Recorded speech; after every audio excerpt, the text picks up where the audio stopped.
welcome back to the fourth episode of my video podcast. My name is Caroline, or Karo, hence KaroKirsch podcast.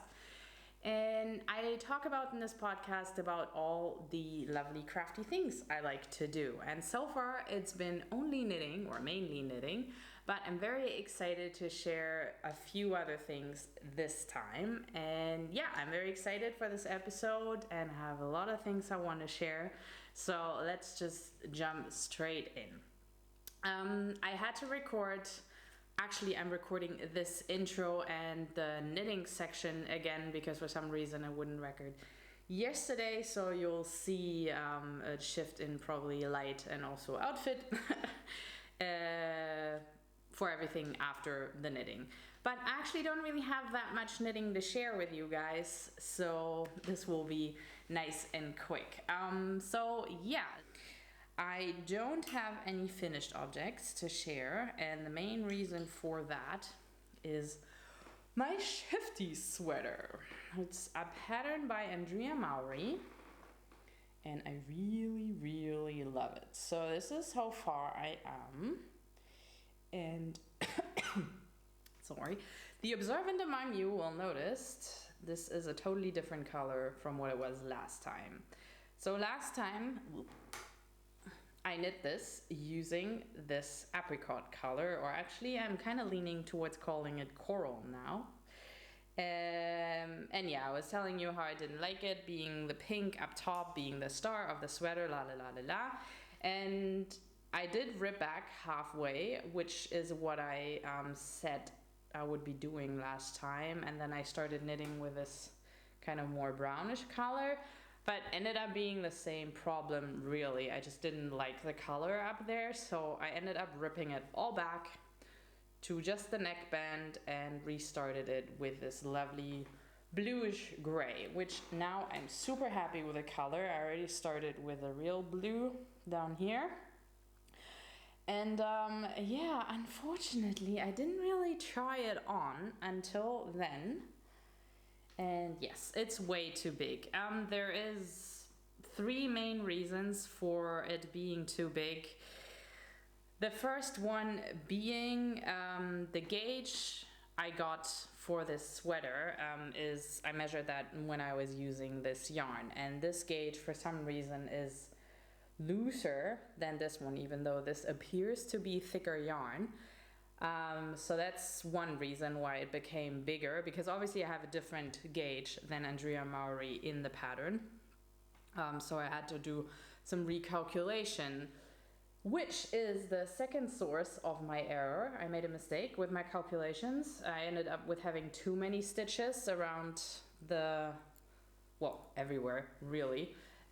So that's why it's bigger. And then I messed up the increases and I increased too many stitches and I didn't count after. I just kind of trusted it would work, and yeah, it didn't. So that's why it's way too big, and I think it's even too big for my husband. So I'll just have to rip it back, and yeah, I just want it to be mine anyway, so I'd be sad to have to give this away in the first place. So yeah, this has actually been laying in the naughty corner for the past 3 weeks or so, and now that I finally showed it off on the podcast, I can rip it back. But I think I'll actually wait to knit on it till later in the summer, because it's gonna be a very warm sweater, and yeah, the summer is coming, so I'm kind of more interested in knitting thinner garments. But still love this project, still want to definitely finish it, but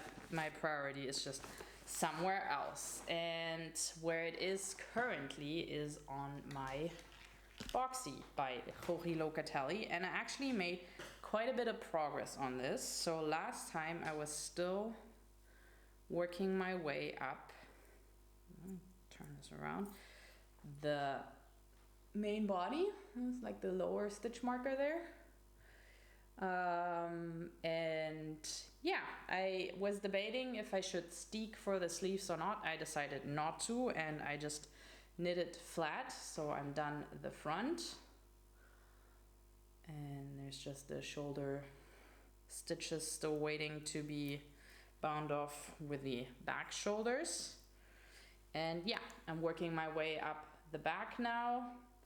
I'm knitting with 2 different needle sizes because my purls are much looser than my knit stitches, so I knit this project on 3mm needles, and just for the purl rows I use 2.5mm needles, and that seems to be working. It was the same kind of, I also had a 0.5mm change when I did my weekender, which is like a way that was like, I think it was 4 and 4.5, so much thicker needles, but the 0.5mm seems to be working for me. I definitely can't tell a difference from when I was knitting in the round 2 when I started knitting flat.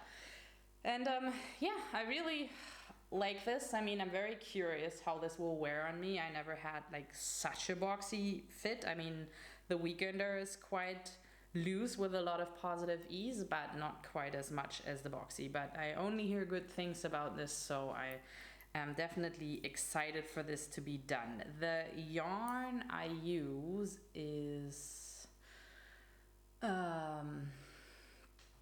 what is this? Wollmeise.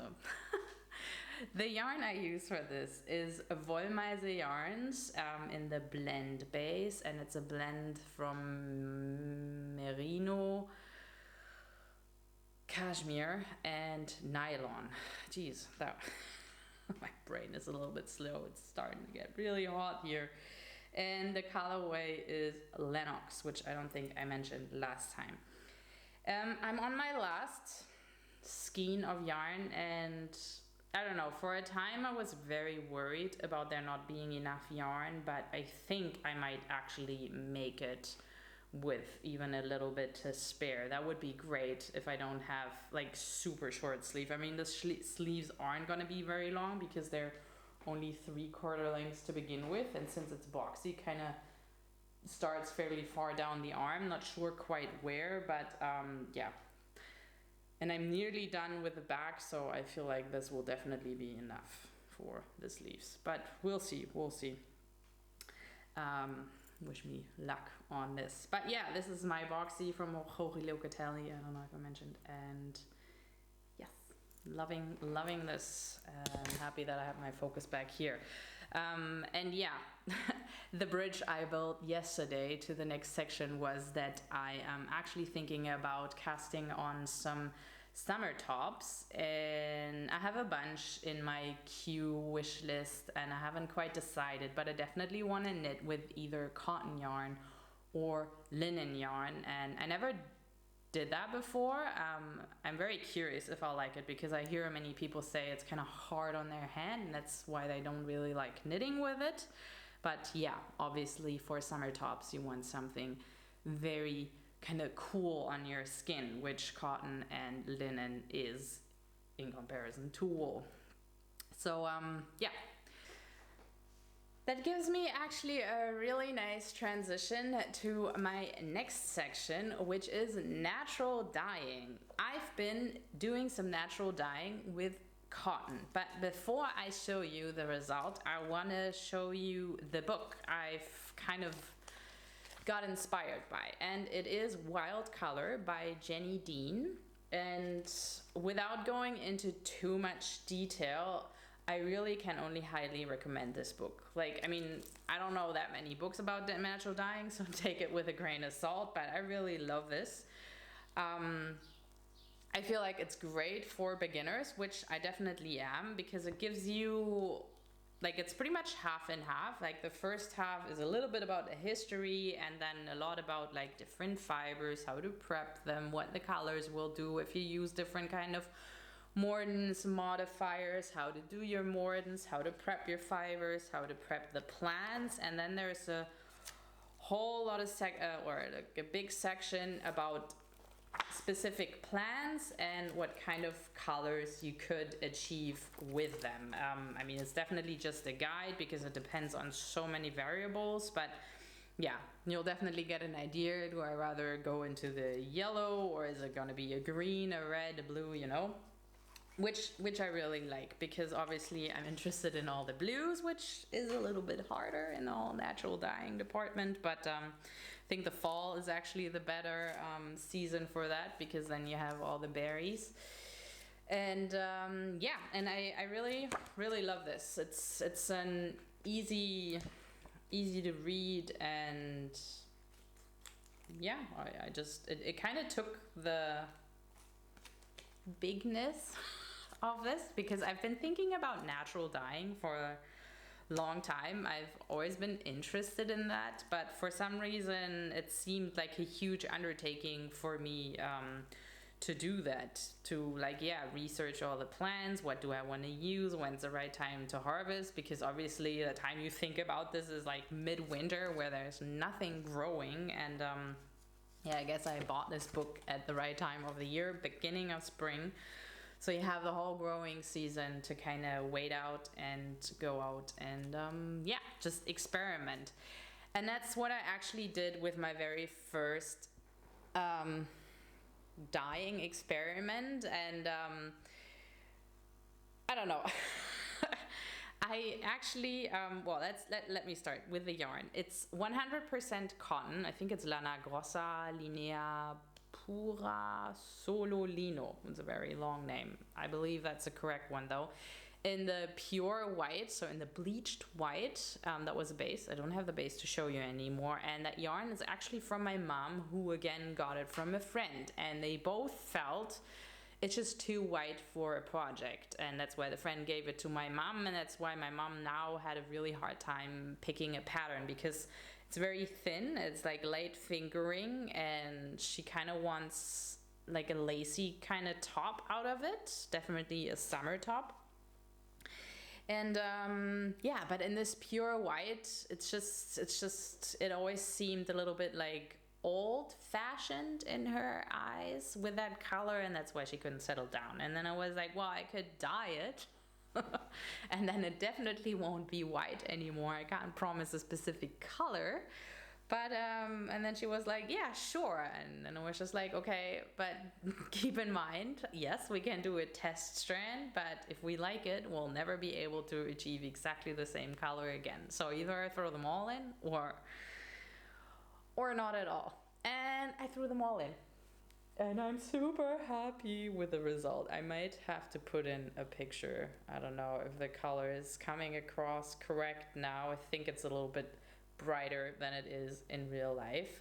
So it's a very subtle beige gray with an even more subtle green hint to it. I used nettles to dye, and I iron mordant the fibers first, and then I threw it in the nettle bath, and this is what I got, and I'm so happy. It's like very, very lightly variegated, and yeah, I think it's just a very lovely color, especially for a summer top. It's just, yeah, it's bright, but it's not bleached white, so I'm very happy with the result, and I can't wait to dye more yarn. I actually am going to order some just sock weight yarn, and I want to dye. I collected a bunch of barks, like I collected cherry bark, which is supposed to get like a kind of reddish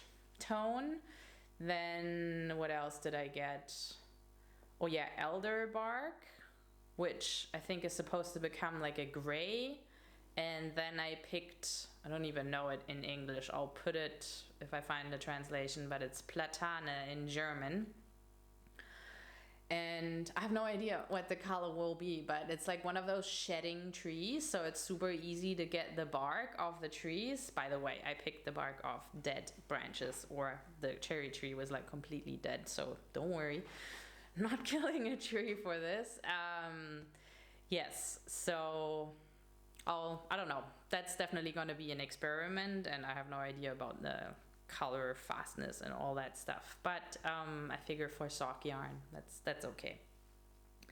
And yeah, so I'll definitely keep you updated on those experiments. And as I said, I'm very excited. I think I'm gonna get a little bit of alum, because so far I only have the iron mordant, and the alum is supposed to make colors much brighter.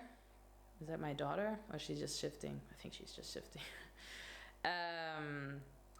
Which in the beginning I thought is not quite what I'm after, but I think coming from natural dyes, which are kind of muted and not so bright to begin with, maybe pushing the color a little bit with alum might not be a bad idea. So, because yeah, actually I should have mentioned with this one, like according to the book, and I'm not trying to bash the book because I definitely didn't do it quite as it was said in the book, because in the book they talked about iron modifiers, and I mordant to this one, which is before you throw it in the dye bath, and the modifier is after.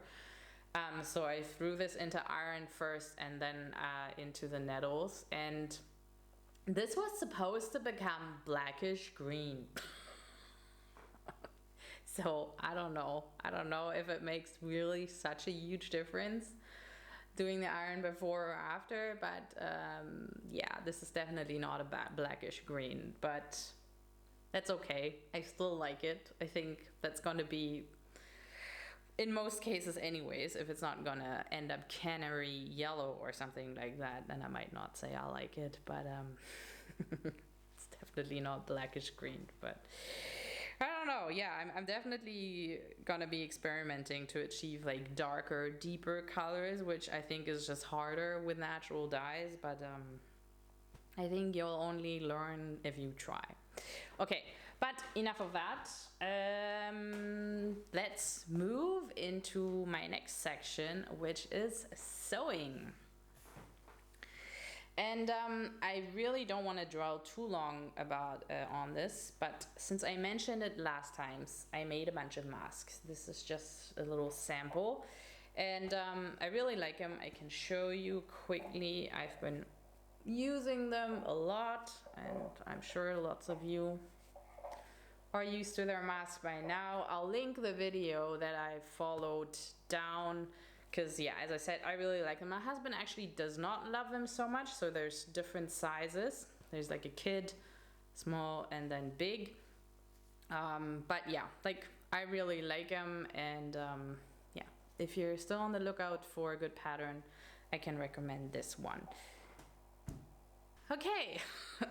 Sorry, my daughter woke up and she's sitting in my lap right now, but I really only have a few things left to show you in this format, and then I'm actually going to insert some footage of me drawing and things, so yeah, I'll just do a voiceover for the last segment. But yeah, let me just quickly show you the other two sewing projects I've had going. As you know, it's turning summer slowly, and she's a girl, right? And she needed a few shorts. Like I got some leggings at H&M actually, but they didn't have any shorts, so I just quickly knocked off the leggings pattern and made some shorts. So this is one pair. This was actually the trial pair, and it looks horrible inside. I have no idea what happened with my sewing machine here, but I kind of noticed too late, and it looks okay from the outside, so I don't really mind, and she won't feel it because she's wearing a body underneath. Is it called body in English as well? We call it body in German. And then I have a second pair with like super cute, oh, my daughter's jumping off my lap. Super cute little buns.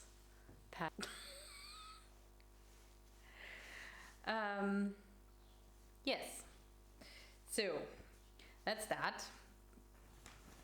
And then one last little project. I actually bought a jumpsuit, I think like 3 years ago or something, but I never really wore it as a jumpsuit, but I really like the pants because it's this super flowy fabric. And so I just cut off the top and I just used the pants. But I kept, and honestly I have no idea why, because back then I wasn't pregnant or had a child even. So I kept the top without really knowing what I want to do with it. And my daughter kept playing around with it because I had it on my like pile of used up clothes kind of fabric I could use for a bunch of projects. And she just she likes hanging things over her neck, you know, like this. I don't know if other babies do that.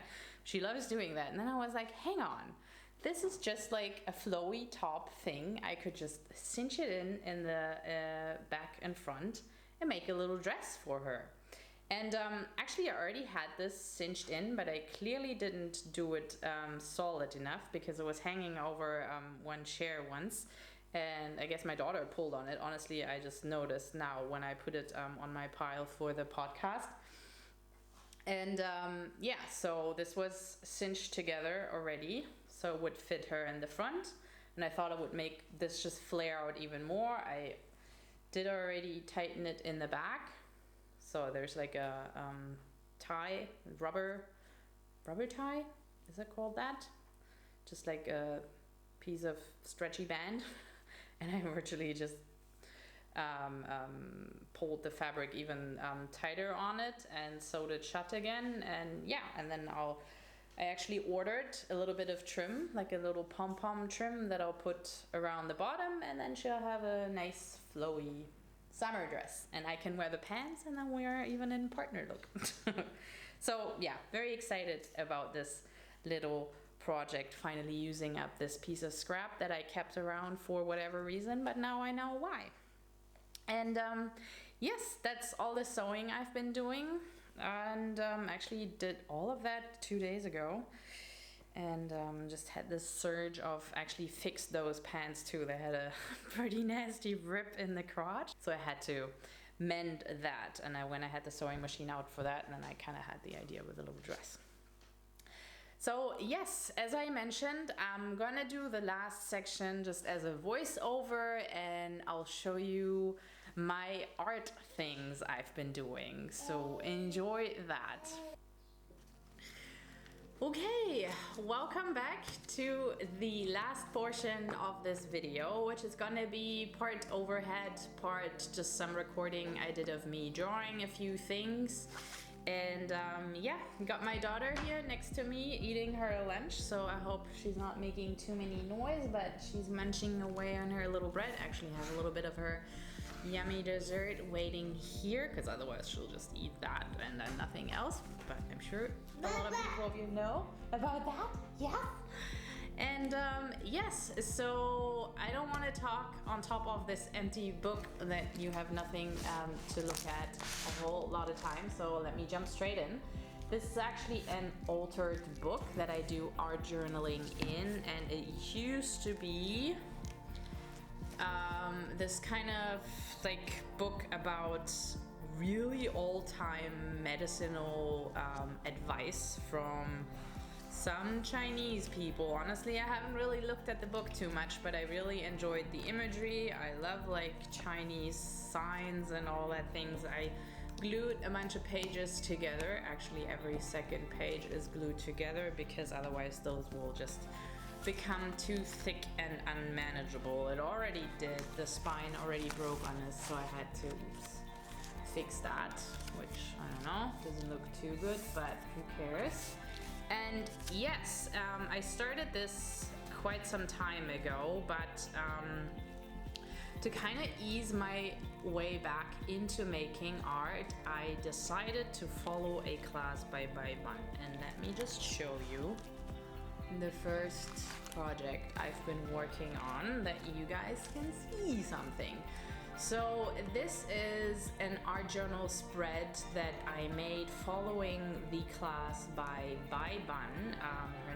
Her real name is Roxanne Cobble, and she's an amazing mixed media artist, and her main thing is these art journals, like altered book art journals, but I also love her sketchbooks and stuff. Like, if you enjoy like mixed media, collaging, acrylic paint, illustration, like, then you should follow her. I'll link her below, and also the class. This is the lunar class, which, yes, focuses on having these moons, and not gonna go too much into detail about the class. It's a great class. I love all her classes. I have all her classes. But yeah, I thought this would be a good way to kind of warm my art making muscles. And like,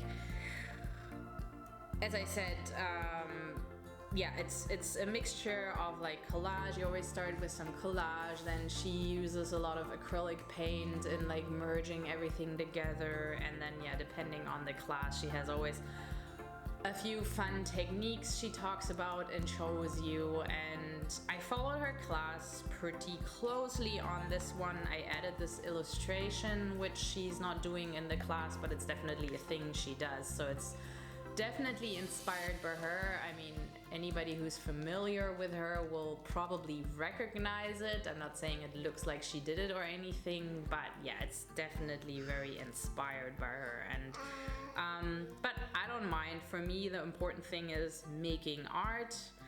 And yeah, it's so relaxing for me. It's, I don't know, making this spread just opened this floodgate of inspiration for me. I've been working on so many things since I did this. Yeah, it just really, really excites me. So this is the first spread I did, and I barely had it started. I got this class and another class I'll talk to you about in a second. Actually just before my daughter was born, just kind of reward me for going through most of my pregnancy. I was definitely at a time where I was getting very, very tired of being pregnant, which is actually the second spread I want to show you kind of about this one. So this is the lyrical class, and yeah, I started this, I don't know, probably at the due date, just before the due date, or even after the due date. I'm not sure, but yeah, I was like super tired of being pregnant. And this was following, again, her lyrical class. And just the main gist of the class is you pick a song and some lyrics of that song that you work in your spread. And yeah, I think I did the background layer and the lyrics while I was still pregnant. Then obviously I had my baby and I didn't work on it, and then I kind of finished it off with the illustration and all the other stuff just recently.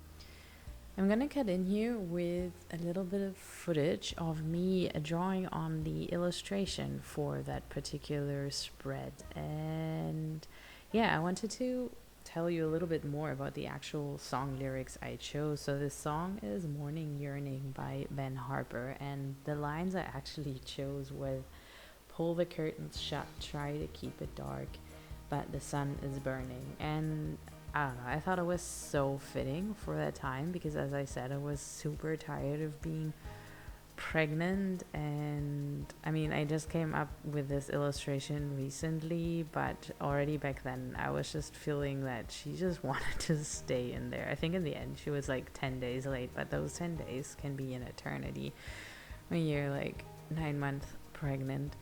And yeah, I just felt she really enjoyed it in there, and she just didn't want to come out. And I thought I was just, yeah, because I really wanted to work with that song for some reason. I don't know, it just came into my head when I was listening to the introduction of the class, and then I was just listening through the song to find something that would go with this situation, because that was all I could think about, honestly. And yeah, I'm pretty happy of how this all came together. And then this illustration with a little baby pulling on the curtain, I thought was pretty cute. Yeah, no, I'm pretty happy with how the spread turned out. I mean, you can't see it right now, but I'll switch back to the other footage of me showing it, but I thought I would mention that. And I think I'll just cut in a bit of music for you to listen to while I finish this sketch, and then I'll see you back in the live video footage over top portion of this.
without the class now that I got back into it, because I think the main technique she teaches in that class I'm just not too big of a fan of. But yeah, I just loved the general idea of it anyways.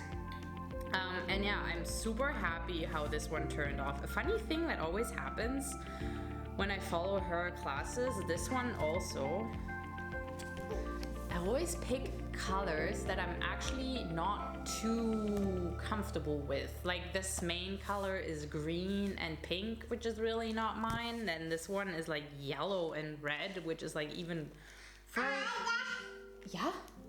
even further apart from what I usually use. But man, I really love this one. Yes, and since then I actually started one more, which is nearly done but not quite, and I really love it.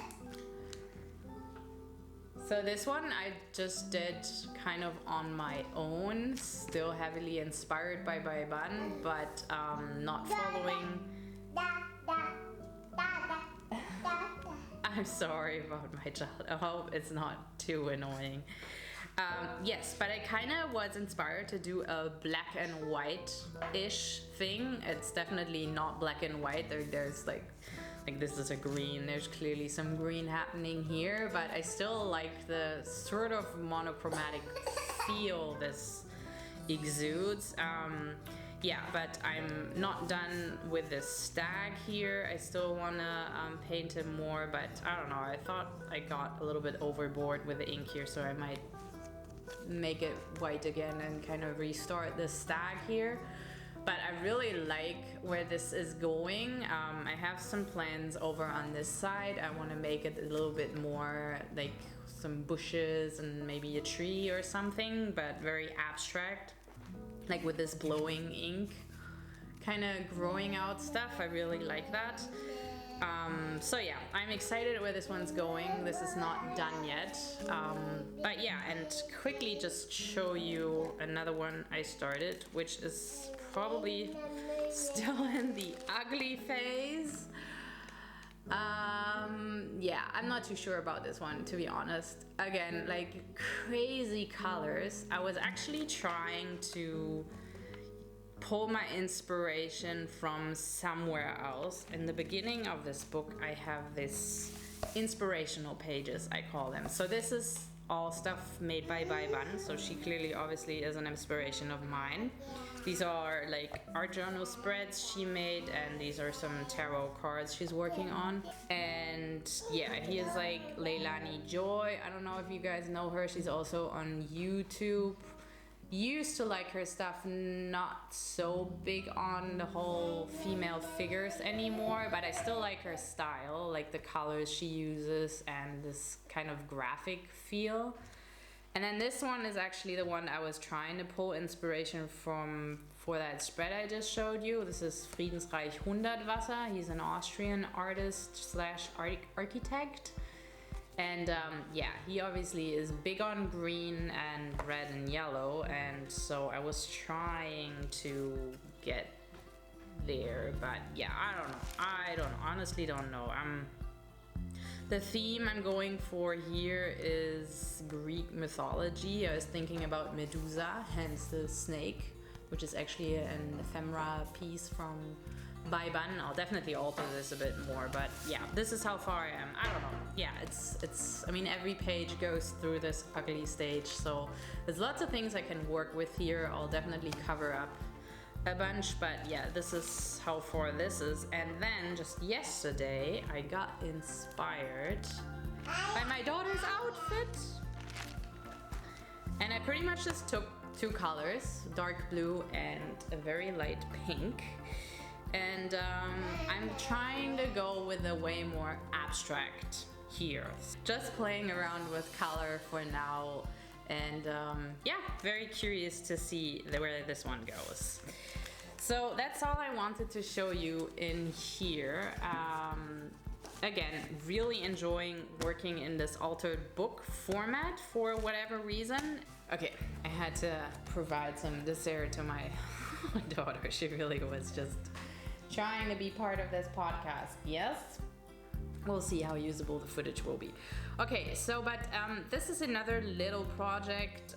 It's not really a project. This is more kind of a sketchbook. I mean, I have a real sketchbook that I'm working on, but this is sort of my art journaling mixed media sketchbook, if you will. So this is one that I actually made myself when I was following like a bunch of junk journalers, and yeah, like, so there's just like a bunch of weird pages, like coffee stained, tea dyed, and lots of weird tactile things, flip ups, pockets and things. Like, I really enjoyed making this book, but I never ended up doing anything in here. I think I did like 2 pages or something. So I always had this. It's really fun just like flipping through it, but yeah, it was always very hard for me to do anything in this.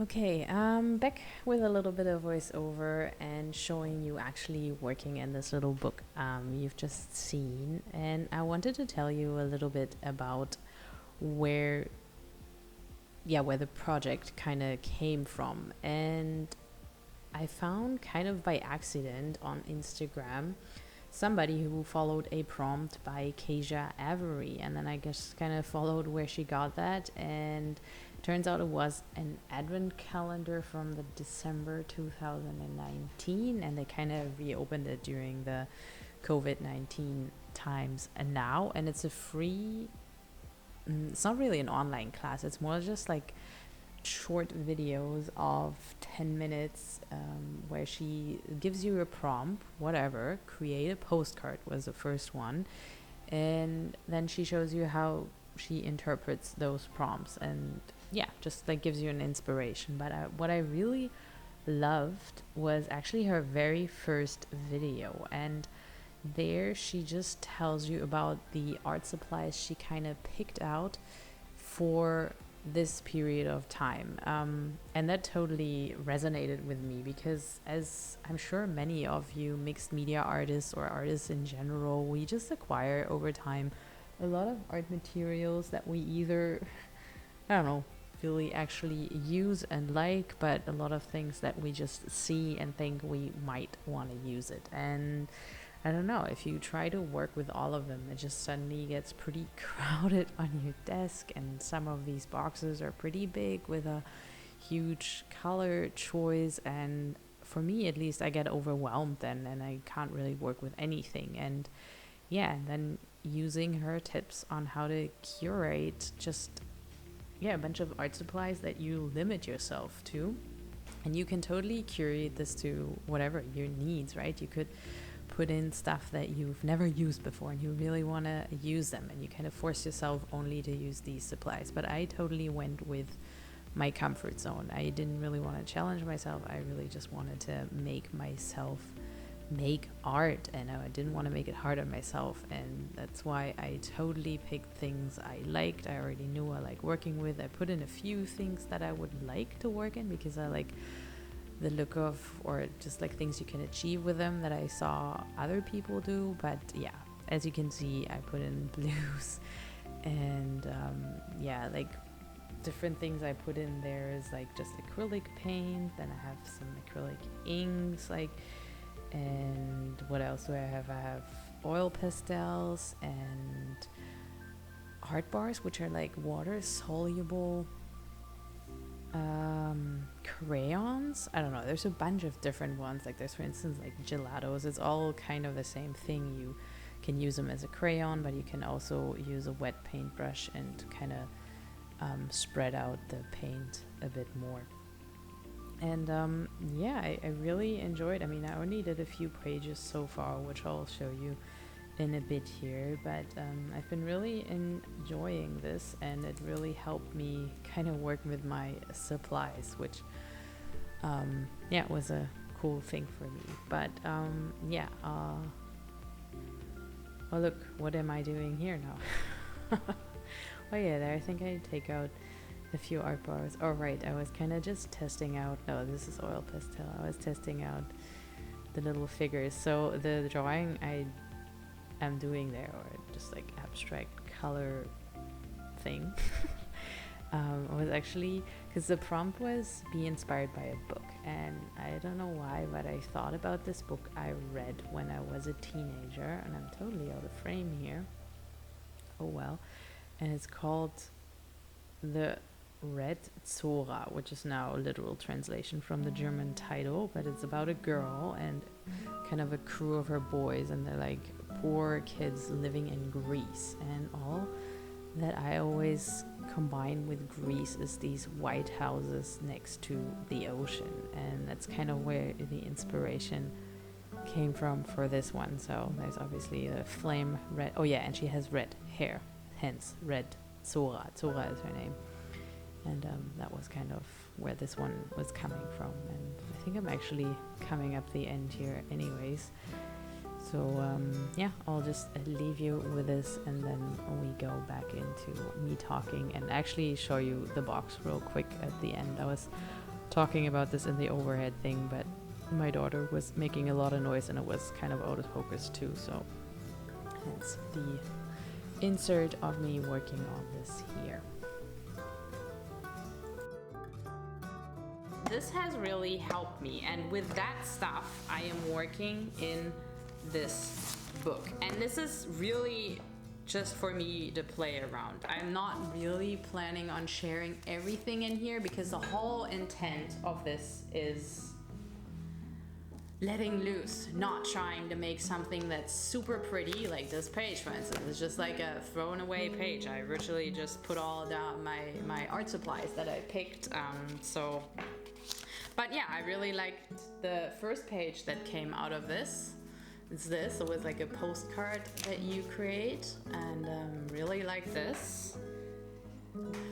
And then I did this, which I actually filmed a little bit, like very, very simple. Just playing around, just letting loose, not really thinking a whole lot. This is definitely a throwaway page, and yeah, I was just telling myself what I want to do. I want to make ugly pages. That's pretty much the intent, and then maybe you figure out some fun techniques. And actually with this next page, ooh, this is sticky. I really like this one, and I wasn't thinking about this at all. It's just like, I don't know, I really enjoy the colors. I love the abstractness of it. This is actually what I'm trying to kind of emulate in that art journal page I was showing you with the pink and blue. So we'll see. I don't know, it's just like lucky coincidence how things come together, and it's just fun. And these are really, really quick. It's like 10-minute pages. So this is all I did here, but I've been really, really enjoying this. And yeah, this is pretty much all I wanted to show you. I probably inserted a bunch of like watch me draw things, my little clips that I had. And let's go back to the little outro I already filmed. Yes, and that's all I've wanted to share with you today. I really hope you enjoyed this. I know it's a big variety of things, so I don't know if there is viewers out there who are gonna be excited for every single section, but I don't really want to get into skip to section XYZ. Because I don't know, I honestly, I'll just film whatever I enjoy watching. Those are the things I'm interested in, so I'm sure there's gonna be people out there who are interested in that kind of content. So I hope you guys enjoyed it. If you did, please like and subscribe, and what I would be even more excited about, leave me a comment. So yes, again, thank you so very much for watching, and I'll see you in my next one. Bye!